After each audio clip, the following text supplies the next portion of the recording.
Right, today is the 21st of April, and 10 years ago, on April 21st, 2006, I created this YouTube channel. I uploaded my first video on the 29th of April. But I say all that to say that I'm going to do a series of videos that are more like diaries. In the tradition of video blogging, in tradition of the great vloggers that reside over at Vloggerheads and who really talk about what's going on in their lives and they just let it all hang out. And this is in the tradition of blogging. Yes, I said blogging, not video blogging, but blogging, where you write what's on your mind. But video blogging, you'd say what's on your mind, regardless of what that is. It's crazy or whatever. In this case, it's not crazy though. This is something that really is affecting me in a good way, but it causes me to look at the world differently because of it. And it's the fact that I'm Zenny 62. I'm Zenny 62, and I created the 62 because that's the year 1962, August 4th, that I was born. I'm proud of that. And as I've said before, and I'll say again, 1962 was the formation of much of what we have come to know in pop culture. For example, the Rolling Stones' first concert was in 1962. The term personal computer was invented in 1962. The book Silent Spring, which launched the environmental movement, was published in 1962. I can go on and on and on. We still talk about President Kennedy, who was alive when I was born and killed the next year to this day. And this is 2016. President Kennedy has a massive impact on our lives. So the idea of Zenny 62 is to show how I look at the world. And I sort of got away from that in a sense until today, until now. In this case, one part of it is that I am 53. I'll be 54 this year. But I don't look like that to some people. I look much younger. In fact, when I went back to the Bay Area, I went to Sprouts Market, gave the person my ID, and she shuddered, like full body shudder, like, oh. And it was funny. She goes, "Oh my God, would never have thought you were this old." Oh, really? I mean, I'm not trying, obviously, by the fact that I'm making this video blog to be younger. I am simply being me. And what I found in the process of being me is just how ageist the world really is. This is something that you have to get to this point to experience.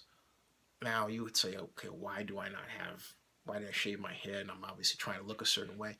There's a difference. This came from, please listen, this is because I came very close to bringing Super Bowl to Oakland in the year 2000 and leading in 2001 because I accused him of not being comfortable with intelligent black men, young black men who were smart. Then Oakland Mayor, now California Governor Jerry Brown, called for then Oakland City Administrator Robert Bobb to let me go rather than retaining me and funding the sports commission I created, which is what then economic development head of Oakland, Bill Claggett, had set aside $80,000 to do.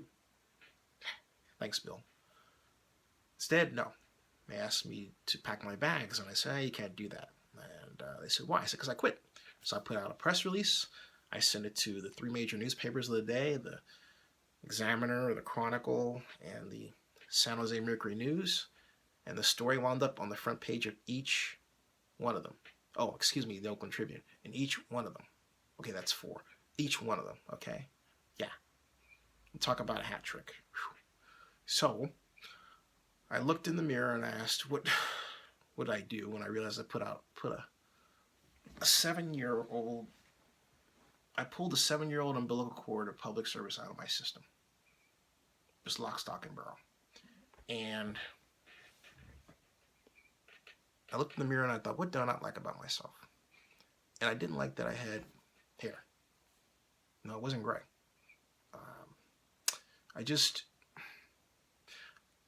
I had a mustache, I had hair, and I just wanted to see I wanted to see what my face looked like. I had glasses. I wanted to see my face.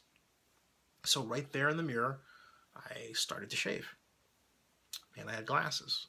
But then I set aside a plan to get contacts. I had worn contacts before, but never with, you know, with a bald head. I wanted to see what that looked like.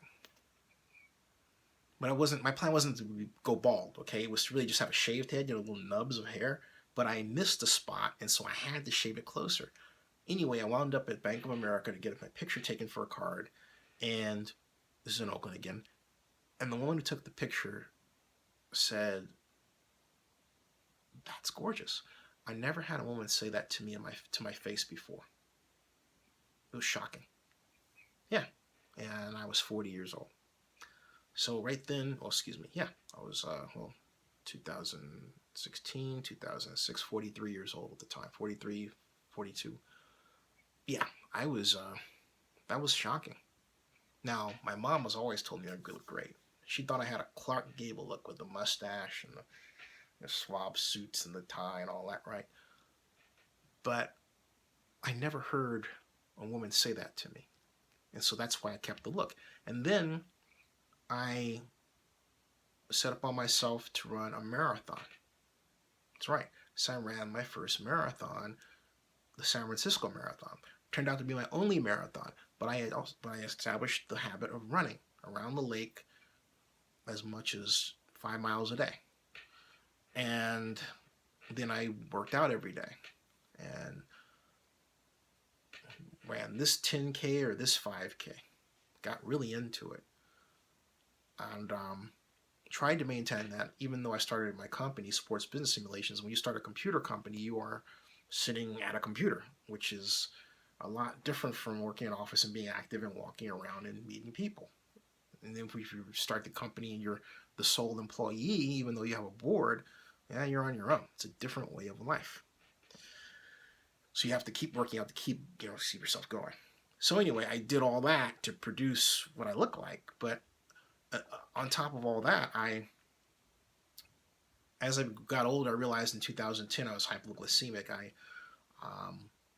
had dinner New Year's Eve night, went out with a friend of mine, Dino, went to the Balboa Cafe, and, single guys out, checking out the women and that sort of thing.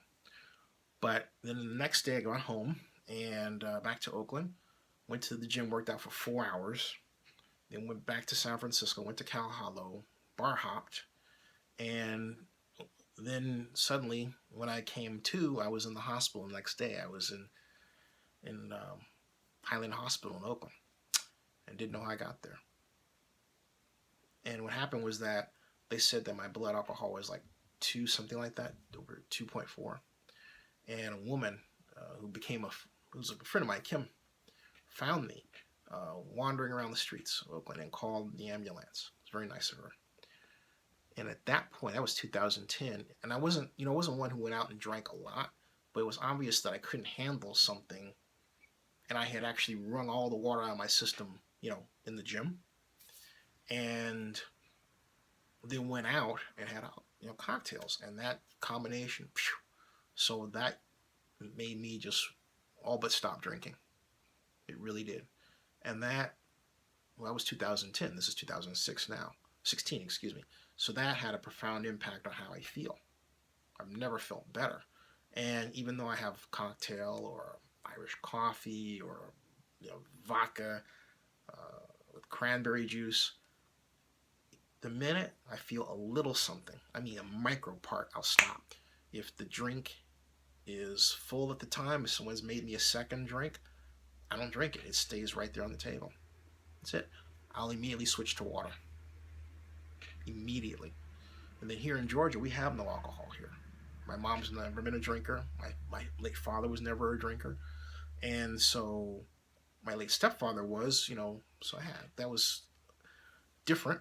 But even then, it didn't, push me to points where I was like, eh. But the bottom line is,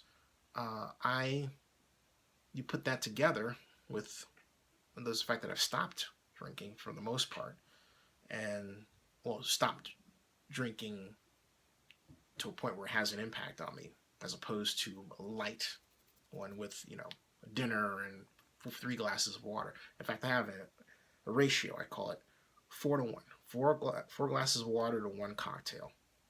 And even then, if I feel something, I stop. But think about it, 4-to-1. If I go out and have a cocktail at all. Okay. So you put all that together and you get, what I'm looking at like right now, and I feel great. Plus, then I took up rowing, indoor rowing. I love it. It's fantastic. It's the best workout there is. But none of this was part of some effort to look younger. This is just me, okay? Just me. And it has,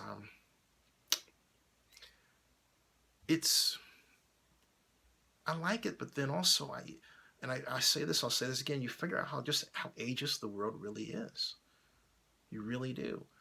And I think also at this stage of my life, I'm really devoted to being with my mom.